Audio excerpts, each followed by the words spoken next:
Duterte. But, ang sagot ko doon ay, huwag siya yung sumagot.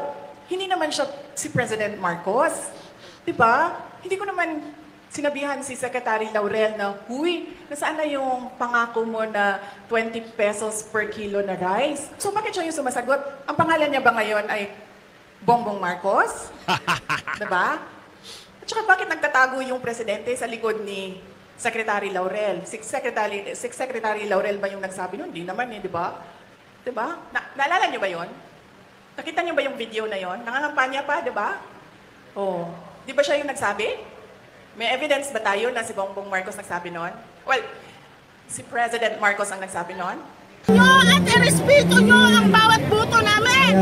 Dahil hindi naluluklok ang Pangulong Duterte kung hindi binoto ng taong bayan para tugunan ang panawagan niyang labanan ng war on drugs! War on drugs!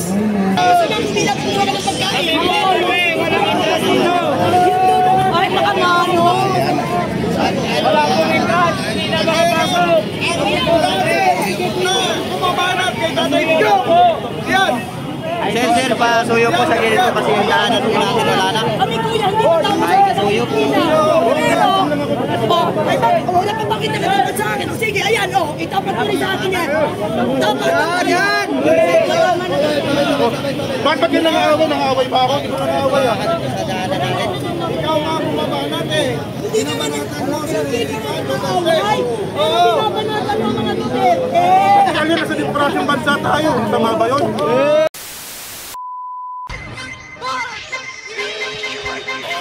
Yes, magandang araw sa inyo mga kasama. Nandito na naman si Kuya Goods nagbabalik. At kung hindi ka pa nakasubscribe sa ating channel, pasubscribe na lang po at hit mo na rin yung bell para updated ka sa ating mga video.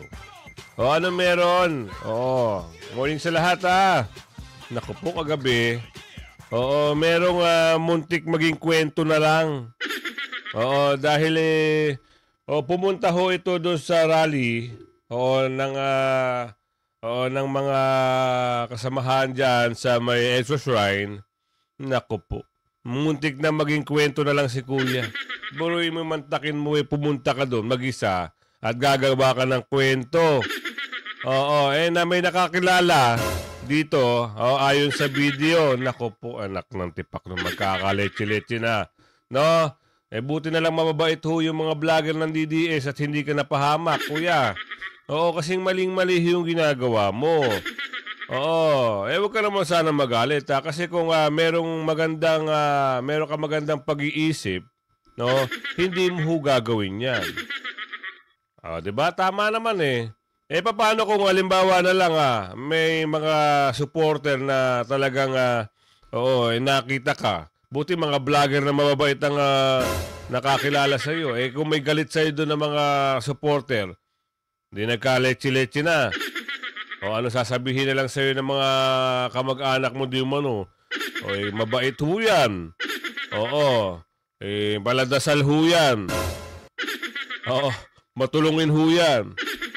Ganun na lang ho ang sasabihin sa iyo sa kwento ng buhay mo. Diba? Tuloy na natin mga kasama at abangan nyo ha. Nako po, grabe nagsalita na ho dito sa video ha. Sino? Si Ate Sara. Dahil, merong mga sumasapaw na naman eh. Napakadami na naman nila eh. May sapaw na naman. Mamaya, abangan nyo sa dulo ng ating video. Pasok mo, ano to? Ay, kahiyan ba kayo? Huwag niyong gamitin ang power niyo para mag-overpower sa taong bayan.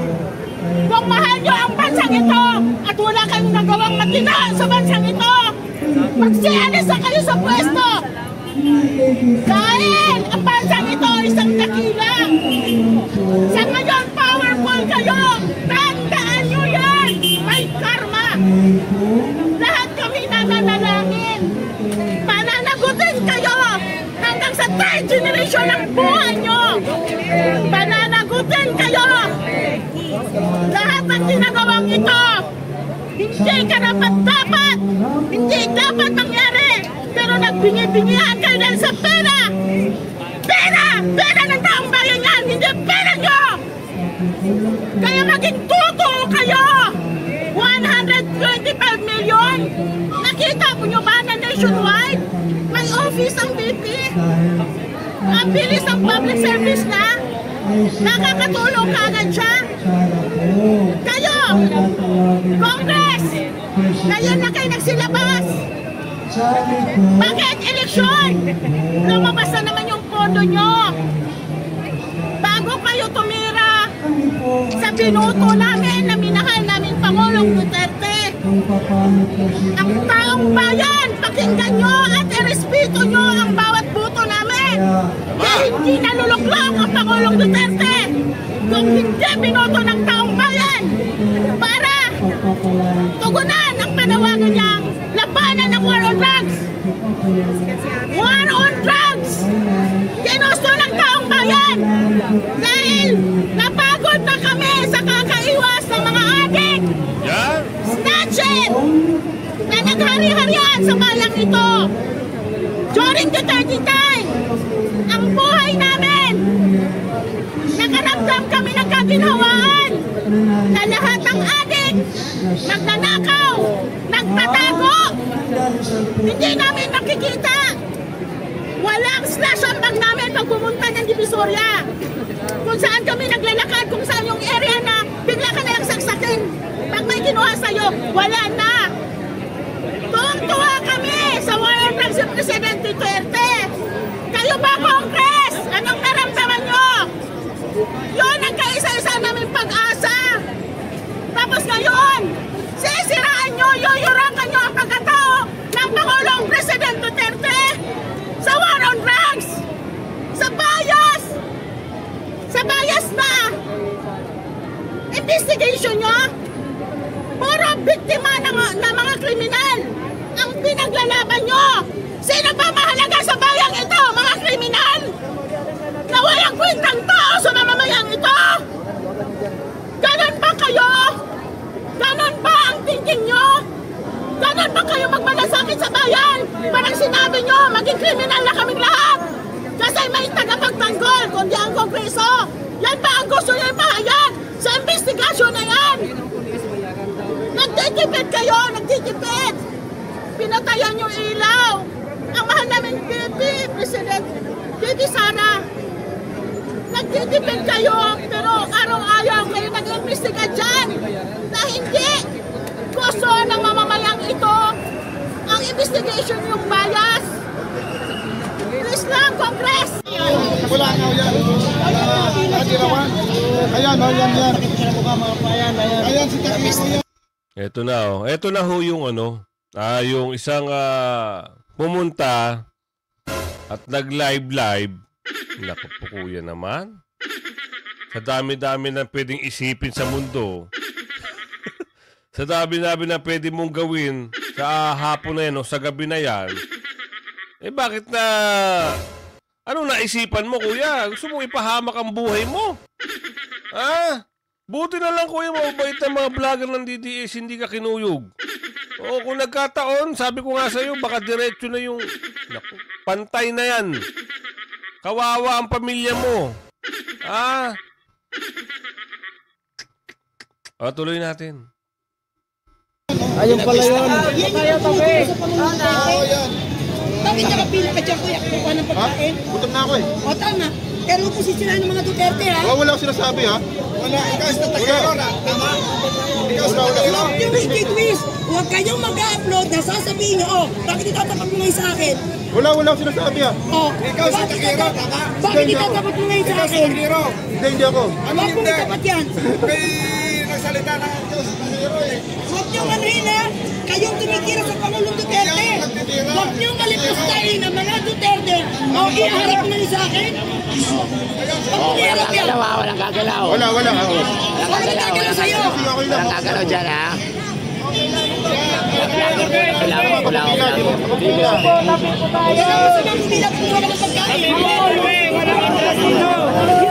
Ay, makamano. Wala po rin ka, hindi na makapasok. Bumabanat kay Tatay Nico. Yan. Sir, pasuyo po sa gilid po kasi yung daanan po natin wala na. Kami kuya, hindi ko tama sa Suyo po. Pero, ay bakit, wala pa bakit nakalipat sa akin? Sige, ayan, itapat mo rin sa akin yan. Tapat yan! Bakit yun nang-aaway pa ako? Hindi ko nang-aaway ah. Ikaw nga bumaba natin. Hindi naman hindi ka nakakaway. Binabanatan mo mga Duterte. Kaya nasa demokrasyang bansa tayo. Tama ba yun?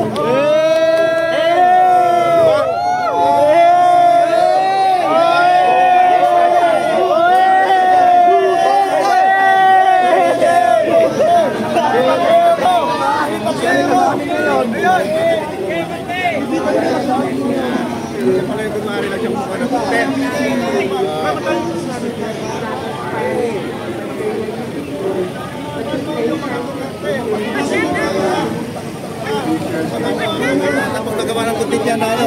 Ito yung mga kanya-kanya-kanya-kanyan. Ito yung mga bayaran, ito yung mga bayaran. Yan, papanat yan.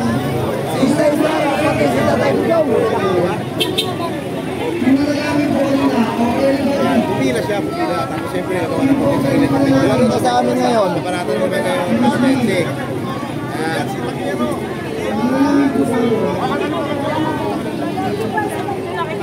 Nakikita naman po, ayan o. Hayaan mo mag-research. So actually ngayon, Hayaan niyo po, mga kasama, hayaan niyo po siya. Hayaan niyo po. Nakita mo ba kami pumunta sa event ng Pono? Sagot. meron minsan yan. Wala. Wala. Hindi kayo. Ibang Wala. Yung iba meron. Hindi. Meron ng ebidensya. Nung nagsara ni San Rally kami, meron nag-sniper doon sa amin. Hindi, wala kami pumunta. Pero hindi niya kasama, pero kapanalig nyo. Kayo, tapos wala kayong name. Meron nagpapanggap na Tama yan. Okay, I will take your point. Okay yun. Naglalagari yun. I will take your point. Okay yun. Kaya dumadami na po siya. Kuya, huwag ka matakot. Diskusyon to. Walang away dito. Walang kapitan. Diskusyon. Hindi, at least nakikita natin na kahit na magkakaiba tayo ng paniniwala, hindi tayo nag-aaway. Di ba? Agree naman siguro kayo doon. Hindi po kami agree. Sino dito? Ginagawa nyo. Sa kay Pangulong Duterte talaga. Tabi-tabi. Wala pa mo. Di ba? Wala ka. Hindi sasabihin pa. Oo, totoo. Kasi alam mo kung bakit hindi ka pa bumabanat. Hindi sasabihin. Hindi tutok mo. Nababanat ka. Tapos sasabihin mo pa sa... Mga pulis dito ako sa'yo. Nakawala ko lang. Ang laki-laki ng tao eh. Kasi siyempre nagulat ako, nakilala nyo ako eh. Oo. Hindi pa kakilala. Kilala ka ng isang vlogger na... Siyempre mabalas ka, siyempre hindi ka mabalas. Diba? Sabi niya, hindi pa raw siya bumabanat. Ibig sabihin, babanat talaga siya. Babanatan tayo dito Oo. Yes. Hanap ka lang ng mali sa akin eh.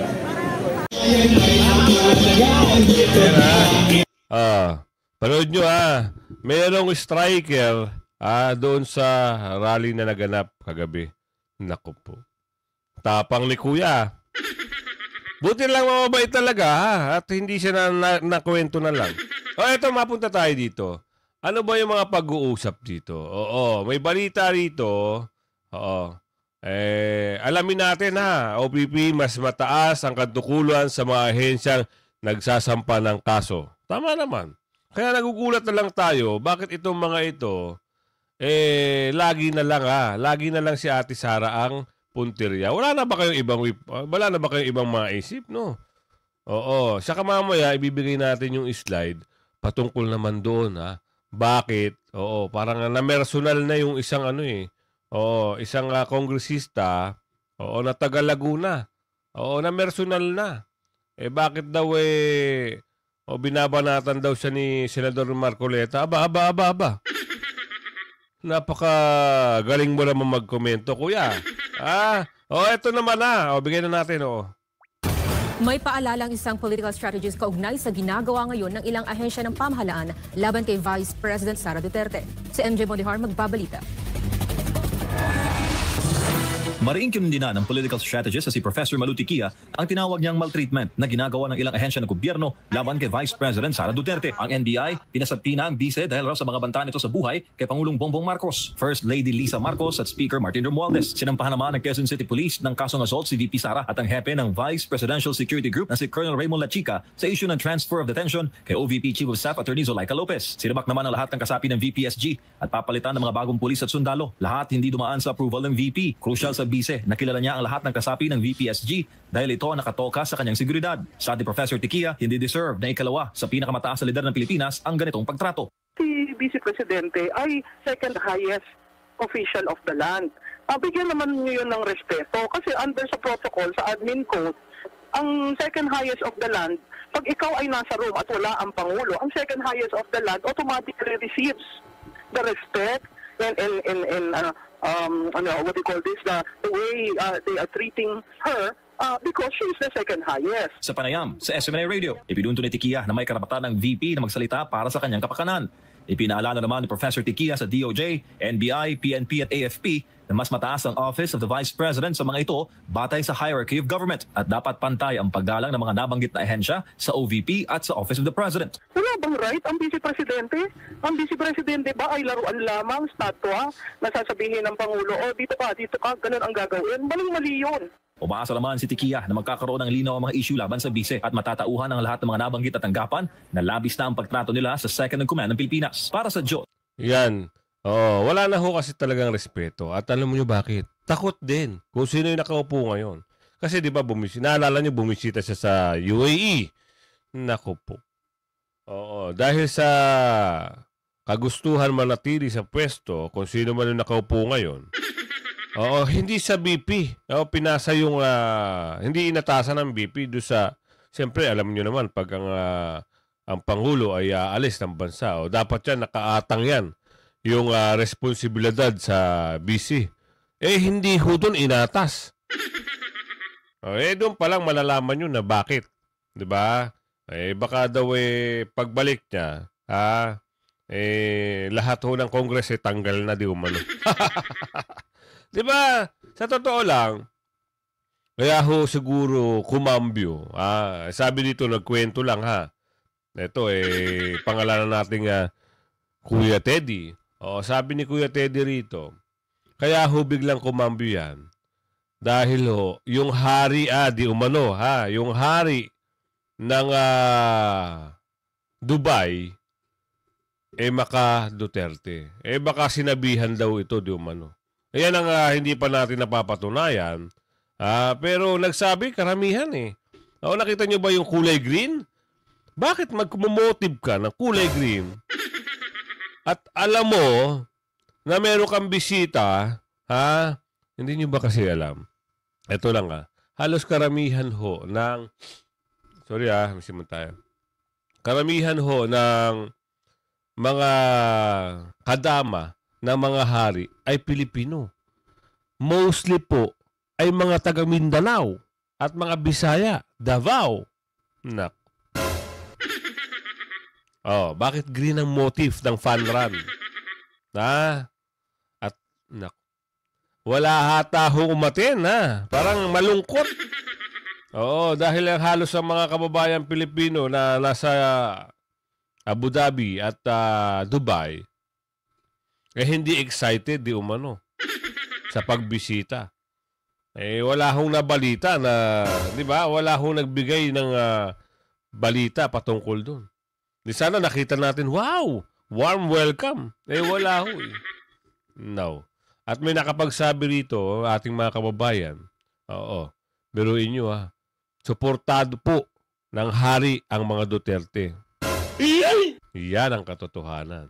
So, ito na, bigay na natin emotional outburst ito. Sino? Ito na. Bigyan na natin ng pahayag ito. Pinanda ko na pakalimilimin nga ito natin. Dahil iparinig mo lang muna yung binanggit ni BP Inday Sara. Sige nga. Huwag kang mag-alala, ma'am, sa security ko. Kasi may kinausap na ako na tao. Sinabi ko sa kanya, kapag pinatay ako, patayin mo si BBM, si Lisa Araneta, at si Martin Romualdez. No joke. No joke. Nagdilin na ako, ma'am. Pag namatay ako, sabi ko, huwag ka tumigil ha. Hanggang hindi mo mapatay sila. And then he said yes. Ayun. Oo. Oh.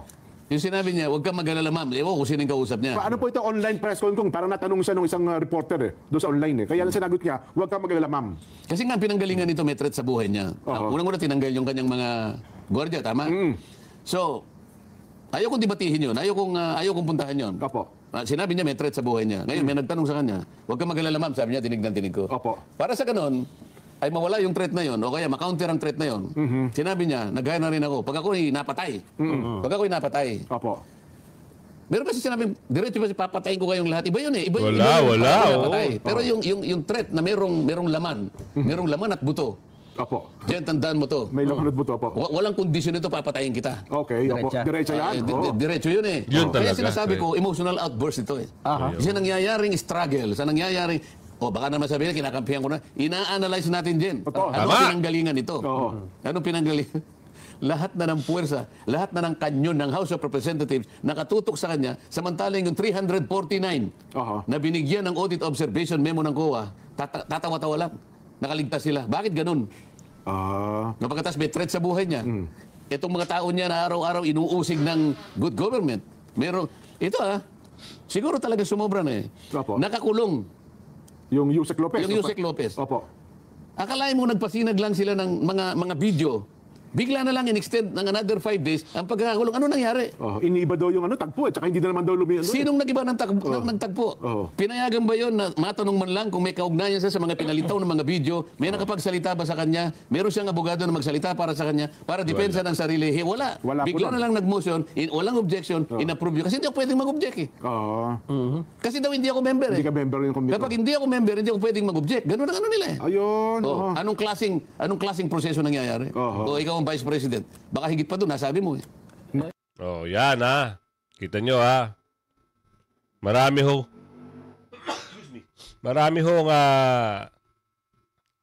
hong bagay-bagay na hindi natin maintindihan diyan sa loob ng kamera. 'Di ba? Ibang klase, mga kaganapan yan. Talagang isa lang ang pinaniniwalaan ng mga miyembro diyan. Yung kanilang puon, di umano. 'Di ba? Totoo naman eh. Salamat sa mga nag-comment ng mga taga UAE, no? Sabi nila talaga, suportado namin niya, Kuya Goods, ang Pangulong Duterte. Siya lang daw talaga ang Pangulo na nagbigay sigla sa mga kababayan natin Pilipino. Sana nga daw mabalik. Maibalik, kahit man lang doon sa 3 anak, ay talagang may makapasok. Sana nga daw 3 eh. 'Di ba? O hindi tatakbo si Tatay Digong, isang presidente, isang vice, tsaka isang para wala na ubos na yung korupsyon. Diba? Yun lang ang hangad ng taong bayan. Kita nyo naman sa nangyayari ngayon. Wala na nangyayari ngayon. Ubos na yung pondo, ubos pa yung ginto.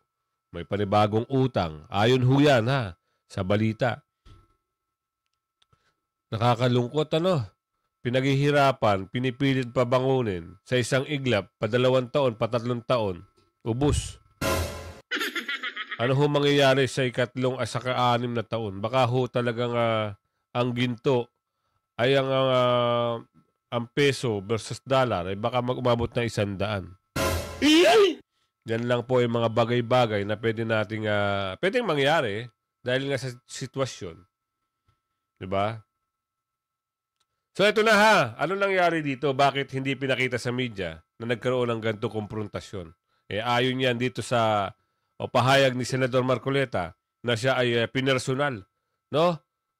Alamin natin dito sa video. Tuloy. Sa punto na nag-raise ako ng isang constitutional issue. Okay. Ang gusto kong ipaliwanag, sabi ko, Mr. Chair, maliwanag naman ako na dapat sana ay pag-usapan muna natin sapagkat mukha ka kung yung gawain ng COA, nakuha natin nang hindi sinasadya. Maring sinadya, maring hindi. Wittingly or unwittingly. Gusto ko kung pag-usapan muna natin, merong constitutional issue dito. Okay. Akalain mo naman ang sasagot si Congressman Paduano. Hindi naman sa pangmamaliit sa kapwa ako mambabatas, pero ang sinasabi ko, constitutional issue. Dapat sana isang abogado ang sasagot doon. Baka sakali na magkaintindihan kami. Ang sasagot, ang pinasasagot niya si Congressman Paduano. Kaya naman ako nag-react. Kasi dinidemand yun na ipaliwanag doon, Chairman. Eh, di ba? Patapusin mo muna ako kanya. Paano kitang patatapusin? Sabi ni Senador Marcoleta, hindi naman daw sa pamamaliit. Eh, maliit naman po talaga. Oo, maliit naman po. Tsaka konti lang ho ang laman. O, wala sustansya. Oo, ang laman ho ay pangdadarag. At pananakot. Diba? O, kita nyo ano nangyari kay Mayor Tumang. Diba? Kung hindi nila gusto ang sagot, gagawan nila ng paraan. Ngayon, nagsalita ho yung anak ni Mayor Tumang, kung napanood nyo po. Yung kawawa naman si Mayor, pati si Mayor, nagsasabi ng totoo, hindi na pinaniwalaan. Sana naman, pagdating ng panahon na, ibig sabihin, halimbawa, pag ito'y wala na sa kanilang pwesto at namayani na ang mga Duterte, pwede kaya yun? Sana sila naman ang hanapan yung confidential pa nila at mga proyekto. Sana lang, no? Yun lang naman ang sabi dito sa mga nagko-comment dito. Sabi nila, sana sila naman. Para malaman nila kung ano yung mga pinagagawa nila, no? At mapag-isip-isip nila. Baka din yung taga Mount Apo daw, baka mag-stay na lang sa Mount Apo, eh. Ay, buti kung sa Mount Apo ka mag-stay. Ay, baka sa kulungan ka mag-stay. Diba? Ay, yung puting buhok mo, yung konti sa ubabaw, baka mapuno na yan. Kaya Mount Apo, kabig-kabig din minsan. Baka mamaya niyan, isang araw, yung bola, yung gulong, umikot. May malapit na humikot yan. Wag masyadong halata. Nagpahalata kayo eh. Tuloy.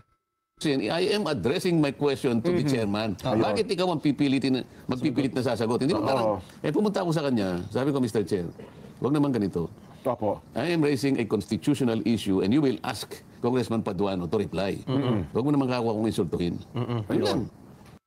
Narinig nyo. Diba? Kasi yan nangyari yan nung umatin si Congressman Marcoleta, Senador Marcoleta. Pumunta siya doon. Ngayon, meron siyang motion ata o parang dahil sinagot niya yung si Mount Apo dito eh. Oo. Ito naman si Mount Apo. Dapat si Mount Apo ang sasagot. Si Paduano ang pinapasagot ni chairman. Hay halata. Di ba? Bakit ganun? Ibig sabihin, alam na nila yung gagawin. Pag mayroong umatake sa kanila, ang pambabala nila, ito si Paduano, di umano. Nako po, anak ng bugi, eto na yung video sa sinasabi natin, ha? Eto na. Ano meron dito? Ate Sara, kwento mo sa amin lahat, para matauhan itong mga nagmamagaling, nagmamagaling at nagmamapiling. Itong mga to, talaga naman mga pasaway na talaga eh. Tuloy mo, Ate Sara. Hindi naman siya si President Marcos. Diba? Hindi ko naman sinabihan si Secretary Laurel na, huy, nasaan na yung pangako mo na 20 pesos per kilo na rice? So bakit siya yung sumasagot? Ang pangalan niya ba ngayon ay Bongbong Marcos? Baka may sagot po kayo sa sagot ni DA Secretary Chu Laurel tungkol sa 20 pesos bigas na remarks niyo po kay BBM versus BBM po. Ano ba sinabi niya? Ito pala yung noon, hindi dapat siya ang sumagot, hindi siya si PBBM. BP Sara Duterte kay Sec Laurel. Nako. Ito naman kasing Laurel na to eh. Dapat na to, gisahin na lang din. Hindi ba yung Laurel, pinanghahalok sa gisa? Panggisa. Tuloy ate. Saan sinabi ni... This is relayed by the OVP Media po. Yung baka may sagot daw po kayo regarding sa sagot ni DA Sec Chu Laurel tungkol sa 20 pesos bigas remarks niyo po versus BBM. Anong sinabi niya? Hindi ko alam. Sorry Hindi ko alam kasi. Anong sinabi ni... Wala. Sorry, hindi rin namin. Ma'am? Ang sabi po niya ay matalino naman siya, di ba? Iba yung panahon noon at ngayon. Pag-aralan niya muna bago magsalita. Okay. Yes. Tama naman siya doon. Matalino talaga ako. Yan. Nahiya naman ako. Hindi naman ako nagyayabang, di ba? Kasi siya naman yung nagsabi na matalino ako. So, thank you, Secretary Laurel, for saying na matalino ako. Finally, meron sa administration na nag-recognize kung gaano katalino si Inday Sara Duterte. But, ang sagot ko doon ay, huwag siya yung sumagot. Hindi naman siya si President Marcos. Diba? Hindi ko naman sinabihan si Secretary Laurel na, huy, nasaan na yung pangako mo na 20 pesos per kilo na rice? So bakit siya yung sumasagot? Ang pangalan niya ba ngayon ay Bongbong Marcos? Diba? At saka bakit nagtatago yung presidente sa likod ni Secretary Laurel? Si Secretary Laurel ba yung nagsabi nun? Hindi naman di ba? Diba? Naalala niyo ba yon? Nakita niyo ba yung video na yon? Nangangampanya pa, di ba? Oh, di ba siya yung nagsabi? May evidence ba tayo na si Bongbong Marcos nagsabi nun? Well, si President Marcos ang nagsabi nun? May evidence tayo. So, hindi dapat si Secretary Laurel ang sumasagot. Hindi. And thank Ayan. Nagtatago ka pala kasi sa saya eh. Oo. Bakit ka kasi nangako ng 20? Oo, 1/4 lang yun. Eh, mahal na ho ang bigas ngayon. Oo, minsan ho, yung kababayan natin nakakabili ng 50. Alam niyo yung itsura ng 50 ngayon? Para na hong NFA rice. Oo, may mga bato-bato. Sabihin, yung pangako sa bigas ay wala. E ano pa yung pangako na pagagandahin mo ang... hindi naman pagagandahin aayusin mo Tutuloy mo yung project. Di lalong wala. Bigas na nga lang eh. Tapos, meron mga nagko-comment, iba yung panahon noon, iba yung panahon ngayon. Hindi yun na konteksto dun eh. Ibig sabihin, pag nangako ka, gagawa ka ng paraan, hindi mo lang mapababa ng 20 ang 1 kilo. Dapat sinabi mo na lang, 20. Merong 20. Oo, 1/4. 1/4 ang 20 natin. Nangangako ako na ang bigas ay 20 na lang. Ang 1/4. Dapat ganon. Kaya ano nangyari ngayon? Sablay. Sirang-sira na. Hindi na ho makakabangon yun pag mga ganyang bagay. Ibang klase na talaga. No? Ano pa ba ang pwede nating expect sa mga susunod na panahon? Wala na ho. No? Binigyan na kayo ng pagkakataon, di umano eh. Hindi nyo pa inayos. Ano pang aasahan yung boto? Kaya siguro nagkaubos-ubos na, nakaready na kayo di umano. Na ano? Talaga nang pag hindi na kayo nakapesto, marami. Ang alin? Hindi ho natin alam. Sabi rito, marami raw. Ano kayo? Marami na yun. Abangan natin sa susunod na video. Baka marami nga talaga. Ang alin? Maraming utang. Kasi may utang na hong panibago. Yan na, hanggang sa muli kung hindi ka pa nakasubscribe, mag-subscribe ka na. Huwag kang kalimutang pindutin yung notification bell Huwag kang pahuhuli sa mga balita, issue at reaksyon. Like, share ng video. Mamayang hapon, meron po tayong upload. Bye-bye.